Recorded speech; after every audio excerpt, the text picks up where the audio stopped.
Hey guys, welcome back. This is video 6 in our 7-part series of our online home buying seminars. If we haven't met, my name is Eric Hinojos with First Coast Heroes Real Estate, and in this video we're going to talk about the home inspection process and the appraisal. So let's go ahead and jump right in. Alright, so in this module we're going to discuss the importance of a home inspection, finding a qualified inspector, and whether or not you can attend the home inspection, and then finally we're going to wrap up with the appraisal process. All right, so the importance of a home inspection. So what's the point? What are we doing it for? So do you need a home inspection? Let's go ahead and dive right in. So home inspections, believe it or not, are optional. I personally would never buy a home without having a home inspection, but just know that they are optional. So there are some people that elect not to have one. When would you elect not to have one? Well, the time and the most common scenario is when people are buying new construction and it's a brand new house. People are like, well, it's brand new. They've done county inspections, probably don't need a home inspection. Do I still recommend getting a home inspection during a new construction, new build? Yes, 100%.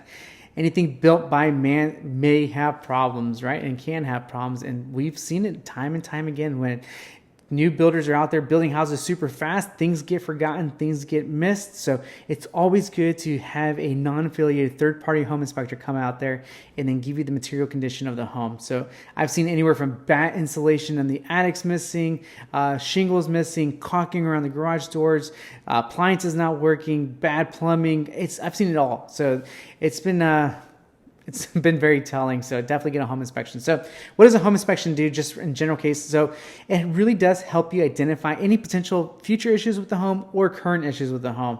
They'll look at your foundation. So they're not going to pull up the flooring to look at the foundation. Most foundation issues, believe it or not, you'll actually see them in near the ceiling and the walls. You'll see like the house pulling apart from each other. You're like, ooh, there's a foundation crack there. They're also going to check your electrical. So they're going to open up the electrical panel to see the connections there and identify what kind of connections you have, electrical connections you have there, as well as the outlets. They'll test those out to see if they're GFI, GFCI, make sure that they're working. They'll also jump on your roof. Most of the damage that you'll see for roofs is actually not on the exterior, it will be in the interior. You'll see on the what they call OSB or oriented strand board, which is actually that roof decking where the shingles get stapled into. And so you'll see the damage in there. Whether there's a leak, you'll see that it's got like some mold or some water stains or things like that. So, but they'll check out your roof vents, your plumbing vents. They'll check all that stuff out. Your major systems, they're going to look at all your appliances, your HVAC system, so your air condenser and your air handler. They're going to look at your water heater and things like that, just to make sure that they work, right? So you want to get material condition. This is not what they call an invasive inspection. They're not going to go through walls. They're not going to get cameras to scope things out. This is just a very on-the-surface inspection, but they are going to document it. They're going to give you like, hey, you should probably think about fixing this, replacing this down the road, and they'll give you the material condition and let you know like what you're buying. So definitely really, really good to have. And then finally, they look into your plumbing. So they'll see the water pressure, your irrigation, and then see if you have any slow drains or slow leaks anywhere. So definitely 100%, it's super important to get a home inspection. Now, like I did say, home inspections are not required, but if you're buying a home with a VA loan, you are required to get what they call a wood destroying organism or WDO inspection. That's typically coupled with the home inspection and it's done by a pest control company.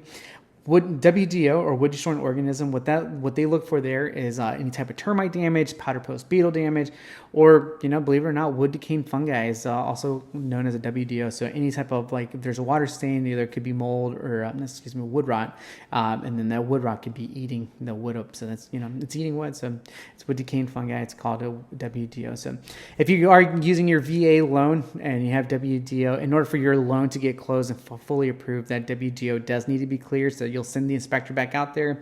They'll clear up the report and everything's good to go. So reason, like on the bottom line about the home inspection, the reason you want to get one is not only do you get that report and you can use it as a negotiation tool to ask the sellers to fix it, but it also gives you an informed decision of the investment you're purchasing. Like, is this going to be worth my money, or is there several $1,000s worth of repairs that I need to make, and can I afford to make those repairs? We've seen times where septic tanks or drain fields need to be replaced, and that can be a $15,000 to $20,000 repair. Or roofs have a leak, or there's a major system where there's cracking, there's foundation repair, all kinds of different things. And like, hey, I'm sorry, like if the seller isn't going to fix that, we have to walk away. So definitely get a home inspection. They typically cost anywhere between $600 and $800. That's a small investment to pay up front just to save yourself either pain, headaches, or even thousands of dollars down the road. So how do you find a qualified inspector? So we've worked with several different home inspectors, and we've got 3 that we routinely recommend. But let's say you're buying a home in a city that you have a lot of friends in, or you're moving to a city, you're getting stationed out here, and your buddies have been out here, and they've used different home inspectors. 100%. A referral is always best, right? Because your buddies use them, they've had a great experience with them, so why not use them? But maybe you don't have that access, or you don't have that resource available to you. We have 3 that we recommend. You absolutely do not have to use any of our recommendations for anything throughout the whole home buying process, but they're there available to you. I would just go on Google or wherever you like to search for things, and then just type their name and see what comes up with their company. Are they a single inspector, or are they part of a company? Those are things to consider there. So maybe their experience level is different. Maybe if they're on a bigger team and a bigger company, like what's that person's experience level compared to a single home inspector? Maybe a single home inspector is not as available as the team, but that single home inspector has got a lot of experience and they've seen a lot of stuff. So you got to weigh those benefits, pros and cons, and we'll definitely help guide you. But please definitely do your own research with that.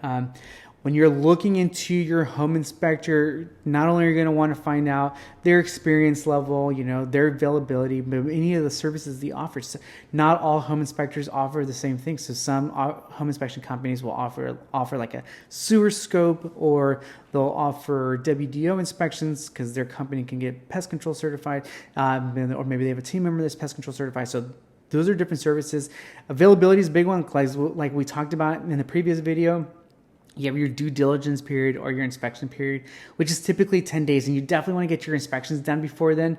You definitely don't want to wait to the end of the inspection period to do your inspections. Then you get your report back, and then you're like, oh my gosh, I'm outside of my inspection window. I can't even ask for things to get repaired.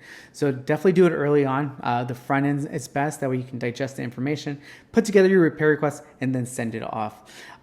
When you're reviewing your home inspection report, definitely jot down things.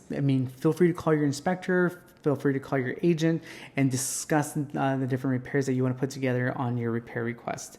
That's definitely one of those negotiation tools that's available to you. Putting things on a repair request, send it over to the seller, and see what they want to fix for you, or what they can fix for you. When you're doing new construction and you're hiring a home inspector, some home inspectors, maybe they don't meet the liability thresholds because the new sales or the new home construction sales agent there is going to ask for the inspector's liability and their insurance and things like that. So definitely get that information to them. And some inspectors may not have that available. So that might be a pro and con versus the one you try to hire. And then, another question to ask them is like, how long have you been inspecting homes? How many homes have you inspected? Because not all inspectors are created the same way like real estate agents. We're not all created the same. Some specialize in older homes and termite damage and things like that. Some maybe specialize in new homes and new home construction. I know the things to look out for, especially if they've been working that same neighborhood. Maybe this builder's been missing a lot of this stuff. Make sure they check that stuff out. So definitely things to consider. So typically on the timeline for the home inspection report, typically what will happen is the home inspector will inspect the home in the morning or in the afternoon, and they typically give us about a 24-hour turnaround. Some inspectors take a little longer because if they're just single inspectors, it may take a little longer if they've had more homes to inspect in a day. Bigger teams typically, or bigger companies with home inspection teams, they typically can crank them out pretty quick because they got a team and a process and systems built behind them that they can get the reports out pretty quickly. So those are definitely things to consider. Like when you're talking to the home inspector, like, hey, how fast can I expect the report to come back? Is it going to take a day, 2 days, 3 days, or am I going to get back that evening? So definitely things to consider.